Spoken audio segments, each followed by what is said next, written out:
Among game critics and fans of video games, there has been a trend in recent times about a certain design choice in games. Lives.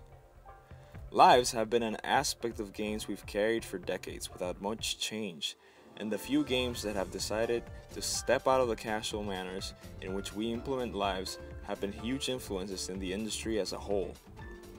This has led to people reevaluating and rethinking interesting ways in which we can implement lives and continues, and if we even need them, in the designs of our modern day games. After all, they come from a different time, where you had to limit the playtime in arcades.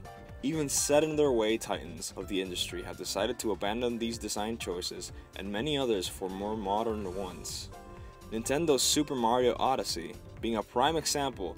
Which brings me to the new and beloved Sonic Mania, a new age platformer that does use lives and in my opinion is a better game for it.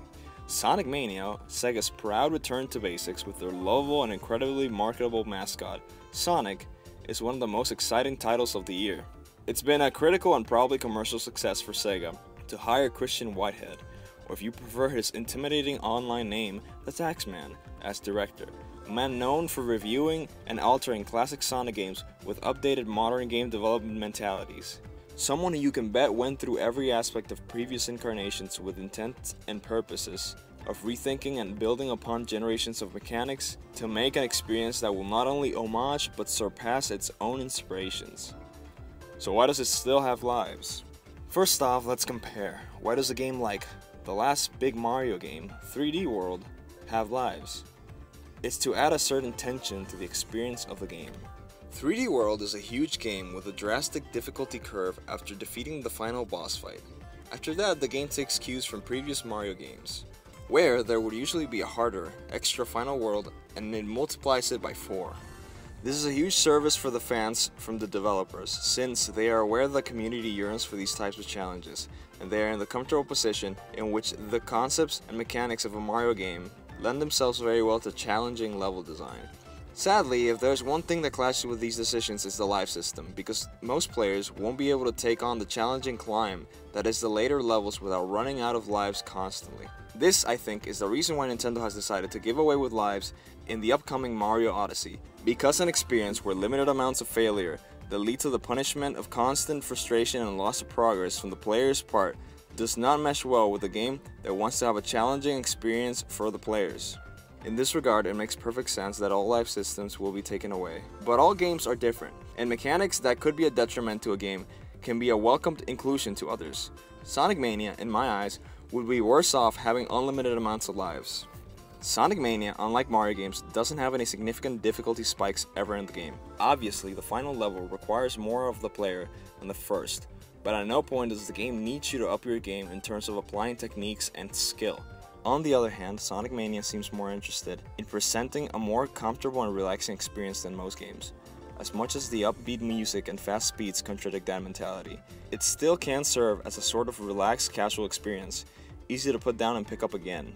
I don't think this decision is out of habit either, since the highly criticized speed of Sonic himself, mixed with the camera and the player's desires and expectations to run and leap through levels, is something that in many ways holds the designers from creating challenging levels in the first place. This can be seen in even the ways the levels are laid out. Multi-layered stages full of connecting pits and rows allow players to deviate and fail platforming challenges constantly, without losing the rhythm that they have come to expect of Sonic.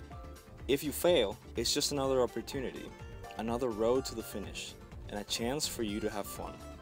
This makes Sonic less of a traditional platformer, and more of a moment-to-moment experience of different small, mostly non-lethal challenges.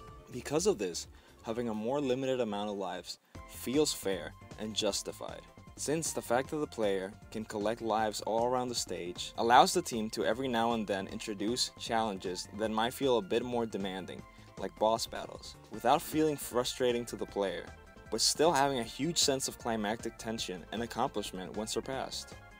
Without these choices, I can't help but think that the game would be too derived to challenge, and considering the presentation of not only this, but Sonic as a brand, I don't think it would be a gameplay tone that would benefit the series. So if there's something that I'm trying to communicate in this, is that no mechanic, no matter how old or archaic it may seem to the current ecosystem of game design, shouldn't be overlooked by developers. And also, when creating or even playing a game, no matter of its genre, consider the advantages and disadvantages of its basic systems and how they are implemented. You might come to realize games you love use these systems in very smart and clever ways. And a lot of the time, frustrating games can be the result of poorly implemented systems. Thank you for watching.